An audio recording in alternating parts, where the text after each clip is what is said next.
남자의 길. 고대 신화의 세계에서 남자는 돌발적인 자연현상을 헤쳐나가고 무시무시한 괴물과 싸워 이김으로써 초자연적인 힘과 용맹을 떨치는 영웅적인 모습으로 묘사되었다.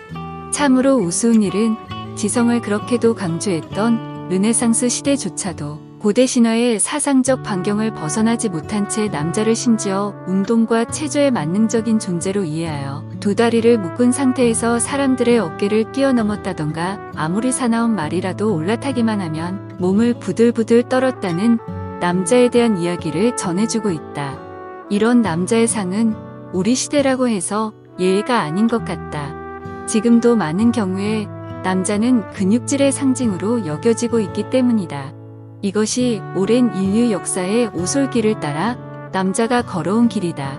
역시 고대 신화의 물리적인 울타리 속에서 살았던 사도 바울도 남자의 길에 관하여 말하고 있다. 믿음을 가진 남자는 이방 세계에 남자들이 가는 길을 가지 않는다. 사도 바울이 믿음의 남자들에게 원하는 것은 초자연적, 만능적, 근육질적인 존재가 되는 것이 아니다. 사도 바울은 남자들이 기도하기를 원한다. 사도 바울에 의하면 신앙적인 남자의 길은 이방적인 신화 정신이 보여주는 남자의 길과 달리 기도로 성립된다. 그러므로 각처에서 남자들이 분노와 다툼이 없이 거룩한 손을 들어 기도하기를 원하노라. 이것은 힘과 용맹을 자랑하는 남자의 상이 지배하던 세계에 전혀 어울리지 않는 뜻밖의 요구이다. 사도 바울 자신도 인정하듯이 기도란 힘없는 여성이 하는 것이라면 남자에게 기도를 요구하는 것은 정말 너무나도 우스운 일이지 않는가. 기도는 무엇인가? 기도는 두 가지 의미를 가진다. 첫째로 기도는 기도하는 사람이 자신의 힘과 능력을 포기하는 것을 의미한다. 기도는 사람이 무엇인가 할 수 있다는 것을 솔직하게 부정하는 것이다. 기도는 자신의 힘을 근본적으로 의심하고 자신의 능력을 철저하게 비판하는 사람에게서 시작된다. 그래서 기도는 기도자의 자기 부인이다. 이 때문에 기도하는 사람은 자신을 낮추고 때리며 죽인다. 둘째로 기도는 기도하는 사람이 하나님의 도움과 은혜를 의지하는 것을 의미한다. 기도는 하나님이 무엇이든지 할 수 있다는 것을 인정하는 것이다.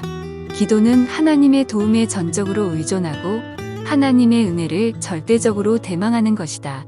따라서 기도는 기도자가 하나님 앞에서 낮아지고 복종하며 항복하는 것이다. 이렇게 기도는 양면적인 성격을 가진다. 기도란 기도자가 한편으로는 자신의 불능성을 고백하는 것이며 다른 한편으로는 하나님의 가능성을 수용하는 것이다. 한마디로 말해서 자신에 대한 불신과 하나님에 대한 신뢰가 기도의 두 요소이다. 신의 능력에 호소하는 것에 머물지 않고 자신의 능력을 확신하며 자부하던 신화세계의 남자들이 볼 때 사도 바울이 신앙의 남자들에게 기도를 요구하는 것은 매우 어리석고 유치하며 수치스러운 일로 여겨질 수 있었을 것이다. 하지만 분명하게 사도 바울은 남자들이 기도하기를 원한다. 사도 바울은 남자들이 세상에 눈에 어리석고 유치하며 수치스러운 길을 가기를 원한다. 사도 바울은 남자들이 기도함으로써 하나님 앞에서 낮아지고 겸손해지며 기도함으로써 하나님께 매이고 붙잡히기를 원한다. 사도 바울이 남자들에게 기도하라고 요구함으로써 바라는 것은 높아지는 것이 아니라 낮아지는 것이며 강해지는 것이 아니라 약해지는 것이다. 하지만 사도 바울은 중요한 것을 알고 있었다. 남자는 기도함으로써 낮아지지만 높아지며 약해지지만 강해진다는 것을, 기도는 사람이 비록 자신을 신뢰하지 않기에 약한 것처럼 보여도 하나님을 신뢰하기에 강한 것이기 때문이다. 기도야말로 진정한 능력이다. 기도는 신앙의 남자가 걸어가야 할 길이다. 신앙의 남자로서 기도하는 것이 영광이며 신앙의 남자로서 기도하지 않는 것이 수치이다. 그래서 사도 바울은 남자들에게 오직 이 한 가지 1. 기도할 것을 요구하는 것이다. 남자들이여, 그대들은 신화의 길을 갈 것인가 아니면 신앙의 길을 갈 것인가?